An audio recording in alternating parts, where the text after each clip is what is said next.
Alright, today is Saturday, and if I feel a little tired, I'm just absolutely just drenched from working outside in the yard just for a little 20 minutes or so. Maybe a little longer than that, digging up some old grass and throwing in some flower seeds. We'll see if those 1959.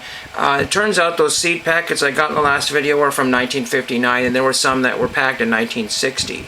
So we'll give those a shot. If anything else, the packets themselves are semi-collectible. So I think that was kind of cool to get that done. You know, I'm not an expert gardener by any means, so if anybody has any, I'm not going to show the area because I know I prepped it, pulled out crazy tons of grass and stuff. Like I said, it's not a big deal if they don't work. They cost me virtually nothing to try that. But I did prep the soil as best as I could. Other things that I have done, I'll just show you this here real quickly here before I forget. The beginning video was just a little snippet of me driving to the back roads through a couple garage sales. I didn't buy anything. One item was kind of cool, but I had no place for it. This is Ninja Kids. I don't know what, fruit blocks? I don't know what this is. It's a common, no idea what the heck that is. You know, kids' card collections always have very weird and unusual stuff that turns out to be, you know, rarer than you would ever know. So I grab anything in any kind of condition because, you know, you'd find like lots of regional issues and food issues in some of the 80s collections. Like, that is weird. And sometimes they're just virtually undocumented cards. But that could be, you know, something that's worth nothing, but I took a chance on that. I got one autograph request, and it came from Houston TXRPDC, so you may know what that is. That's a stamp that I used, like, I don't know, barely a week ago or something crazy. And this is from one of the best autograph signers there is. Two of the exact same style of card. This is, excuse me, I need to get my stuff here. There we go, that's better. Two of the exact same 1960s cards. These were for a project, but I wanted to get them signed as well because I didn't have this card signed. So I sent two of the ones I had, and these are Al Spangler on a 1966 tops on two of them. On two of the 1966 tops there for the Cloud PC. Now, I'm not getting all of them autographed, or am I looking for autographs? It just happened when I was looking through that and I saw this, and Al Spangler's an excellent signer, and he has a really pretty good, except for right there, but he has a really good autograph still for being born in I'll get this correct here. Somebody's written Cubs on the back of this one here and put a little pen mark or something on it. But he was born in 1933, so that would put him at something like 91 or 92 or something like that. I mean, just really awesome of Mr. Spangler to do that. The reason why I'm mentioning that is because I would like other people who have not gotten him to try that out and see if he would be signing for them. And he signs multiple, so that's always good to know. Thank you, Mr. Spangler, for signing for, I think, the third time in my lifetime. So I am done writing to Al Spangler. That does not finish up his player run from what I understand. And then we have a couple other things. I got my item for the picture frame, which is being a donation. But I picked up these. There's a local museum in town, and they happen to be open, and I had a book to set aside for them if they wanted it. And I told them, if you do not want to keep it, just deep six it, or whatever you call it. Those are almost my exact words. But this one is really cool. They always have free stamps there, always free postage stamps, usually for the kids, but you know, you can take the stamps, but it's generally for the kids. But what I usually do is, if I go down to this little museum, I dump a pile of stamps, and that gives me, I didn't have any to give, but I gave the book. But this is a Portland, Oregon cancel from 1964, and then it's got like a bell on it. It says MH, and it's Support Your Mental Health Association. So that is very appropriate for a lot of people today. I don't know if that'll show up on camera, but I just thought that was a neat cancel. I think this guy got some of the collection that I had. I mean, it was not part of my collection, but I think he bought a few boxes and clipped off all the... I mean, I wished he would have kept the completed envelopes, but can't do anything about that now. But he just clipped off the stamps there, and then so I just attach them to postcards. This one is kind of cool. Unfortunately, it has some writing on the back of it. Something home now, and I am something, hope all is something with you, right, and love somebody. And this is from Boring, Oregon. So you can probably write to the town of Boring, and they will cancel your envelope for you. This is an old 1-cent postcard. There was no reason to cut this postcard, but maybe he just cut it shorter. A lot of people that do collect stamps are not into postal history. So, I mean, he is, but he doesn't, understand that his cast-offs might be important to somebody else in complete form. But obviously, if you're giving away stamps, you don't want to give away somebody's old address. It isn't. But this one, it says something U.S. National Bank. So that probably somebody was, but back in the day they had to basically cancel every other envelope because that would prove when that was mailed, proof of delivery or proof of mailing. So that's why the cancels are so good. And this is from Mist, Oregon, September 5th, AM 1956. And the cool things about these is that if you save cancels like from this time period, you can always write up a little sheet of paper or cut and paste something from, Wikipedia talking about the events of September 5th, 1956. So on that particular day, somebody did something. They took this to the post office, or they canceled it at that particular time. And there could have been a president assassinated. There could have been, not necessarily the United States, but there could have been, another country, or there could have been like a disaster, or there could have been a major festival in the city that you mailed this. Any kind of things, and I think that's kind of cool to have those. Again, I think the Liberty Bell one, or whatever that is pretty neat there. And again, this is from 1964. This is not ancient history. We're dealing with the 50s. Boring, Oregon was canceled August 16th, 4:30 p.m., and it does not give a date because I believe, well, I can barely read something. I think it might be 1949, and that makes sense. A post-war postcard there on a 1 cent. You can still use those postcards today, and they virtually have no value. People try to sell them for $1 or $2, and it's best just to get them when they're down to a penny or a couple pennies. So there's that. Now let's get into the picture project. Now, it's just not anything to do with card-related or anything I'm collecting. Like I said, it was a donation for somebody, or a gift. And I wanted to show you how I put something together. Now, it's not always the best way, but what I did was I took a photograph that I purchased off of eBay, had to pick out the right seller. This is on kind of a cardstock versus like a photograph paper. And it was printed in Italy from what the advertisement on the back of the packet came. So it came in a plastic bag. The packet, I don't have that information. That's not particularly important.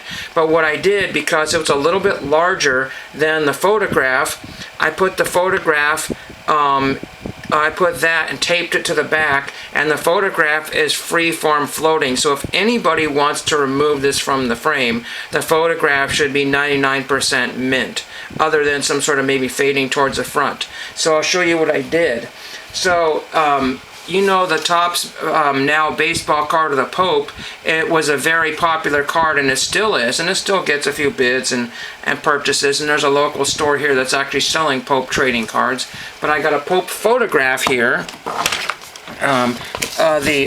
Leo here, Chicago Leo, the White Sox fan there. It does not showing up very well, but I did take a picture of it. And this frame was thrifted at a rummage sale for 10 cents. And the frame had no glass, but there was another 10-cent frame that had glass. There was a little tiny break right across that area there, which almost doesn't even show. The matting there actually came from Hobby Lobby, another little speck that got in there by mistake, and I'm not going to reframe it. And so it's a two-color mat, but what happened is it pushed it farther back, and I had to have something to hold the back there. And so I just took some furniture polish and cleaned up this frame here best as I could, and touched up the edges that I needed to with like a little furniture pen. And this would not fit. See, it's sticking out a little bit, but I took jumbo popsicle sticks and drilled tiniest holes there and there. I cut the nails in half and then put that on the edge there to hold this in here. Now, that's not the best way of doing that. And then the picture is nowhere near any of this non-acid free cardboard. So the piece of cardboard or paperboard that came with it is touching the photograph, and the photograph only. And the advertisement I have taped in there, so as I said, the photograph is floating in there. And I did this for every single corner there. And, the person that people I'm gifting that to, they're going to either keep it in this frame or do something else. But for the other Pope pictures that they have, the previous popes, they essentially have them in whatever frame that they happen to find. This is a very basic looking frame, but I kind of like the fact that there's a tiny bit of gold right into here, and it's, it's not perfect, but what is, and I just didn't want to go and pick out some gaudy frame, and again, the picture was something like $5 or $6 plus shipping, so it came out to like $13. I remember exactly how it worked out to about six something and six something or whatever. It was perfectly fine. Most of the pictures you will find on all of eBay are printed by baseball card shops. Seriously, people that sell baseball cards are printing out pictures of the Pope in any size you wanted. One of the pictures came from a seller that was selling all kinds of pin-up photographs, semi-inappropriate things. So I kind of like certain YouTubers like to buy from more reputable sellers and people that are not trying to scam you. And the price was very fair, and like I said, this was printed in Italy. It makes more sense. I wanted to do something right, and make a nice little piece here without having to break the bank, because I'm not made out of dollars. Little logo right there in the corner there. Very cool, and that will be gifted tonight or whenever I get to doing that. And like I said, today is just kind of a warm one. I was not expecting that. I decided to not watch sports today because there was golf and live golf. So I think they had the senior PGA, or whatever, the Champions Tour, and then they had the regular PGA, and then there was some X Games, which I could take or leave. I'll watch X Games if I get super interested, or but if I don't know who's in it, then I probably won't. This is another thing that's kind of neat here. I'm not going to be framing this anytime soon. I don't want to become a framer because then I'll end up with a lot of my own projects here. But this one here is really neat. It's like a university or college or some kind of graduation ceremony. I'm not sure what this is, exactly what this is, but it says on the back of it, this is a photograph I had for many years, and I bought it at a swap meet for $3. It's HR, let's see, Yerbury and Son. It looks like K.R. Yerbury and Son photographers, 92 Morningside Road, Edinburgh, or whatever. Edinburgh is what I call it, but so I believe that's Scotland. I just thought that was neat. I could be wrong there, but yeah, I just think that's really neat, and the old kind of vintagey, building there. I don't know how old that building is. Sometimes you'll see like a date, and a key or whatever there, but it is really neat. It's not 8 by 10. It's like 17 by 7 or something crazy.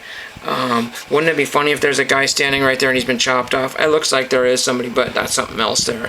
I don't know what the significance is of who this is. It could be a Bible college. It could be just anything. I'm going to have to kind of look and see what that is. Oh, it is. It could be a Bible college. Because there's some guy. Well, I don't know. Maybe those are professors. Yeah, maybe it's a whole... I don't know. There's looks like students and maybe professors. It's almost all men in the picture, and then there's a few women off to the side, and then there's one woman. Actually, 1, 2, 3, 4. Actually, there's 4 of them right there, right here in this area here. That doesn't do anything for you. Ooh, maybe it does.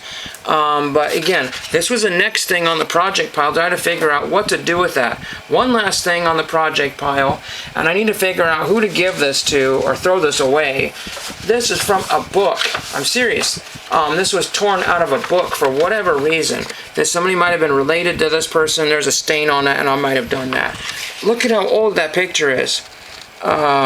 Look at how these old pictures. Somebody from Jefferson Township, Dayton, Ohio. Jefferson TP, that means township, I guess. And this is Madison TP Township. Judge George Ollinger, Dayton, Ohio. And then there's a few other, Mrs. W.G. Turner. And I think the reason why I grabbed that, it's very possible because there's a city of Turner, or town, or village, whatever you want to call it, of Turner here. And you never know, those could be relations, distant relations to them. And I was trying to figure out, there's some Sloans there, John Sloan and W.P. Sloan. Interesting. And then this sheet of paper came with it. Again, it was torn out of some fantastic book here. I don't know what happened. libraries used to get rid of really amazing books. Some of those rips are my fault, but you know, when I saved it at the Goodwill bins, there's nothing you can do. I don't know how to preserve this. I want to figure out. There's Captain George W. Jackson. I know Chris Crafts would really think this is a neat piece of history. I need to figure out what book this came out of, and if I can get some more history on that or the other photograph, I'll do that. These are things I pick up. Oh, and one more thing. Haha, one more thing. Found this at the bins here, and this is a guy out of Portland, Oregon, or was from Portland, Oregon, canceled from San Diego. And this is, yeah, it's a San Diego. It's what they call a, I forget the name of it now. It's a QSL card, I believe, or ham radio. And it says, remarks, sound something turns on that somebody was using in a, I don't know, it's something on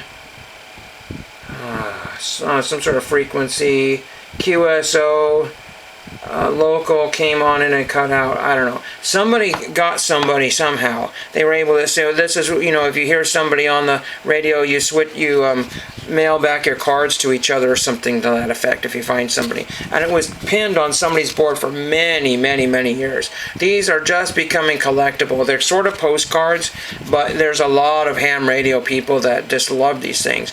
Outside of the ham radio and CB radio community, these have no value, but I just thought it was kind of cool. I have my dad's one of these somewhere, and you could probably research who that was. It doesn't have their name, but they were W7DAA, I believe that's what it is, and then that's W6 ITY. I have lots of friends that did ham radio. Not me. But anyway, that's today's video. I'm going to just take a breather for a while.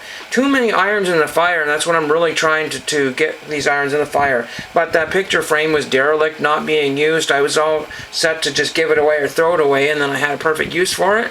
And again, I'm just all about saving the dollars and the money and doing things for people and you know, not all for myself. But anyway, that's all I have for today, and thank you for watching.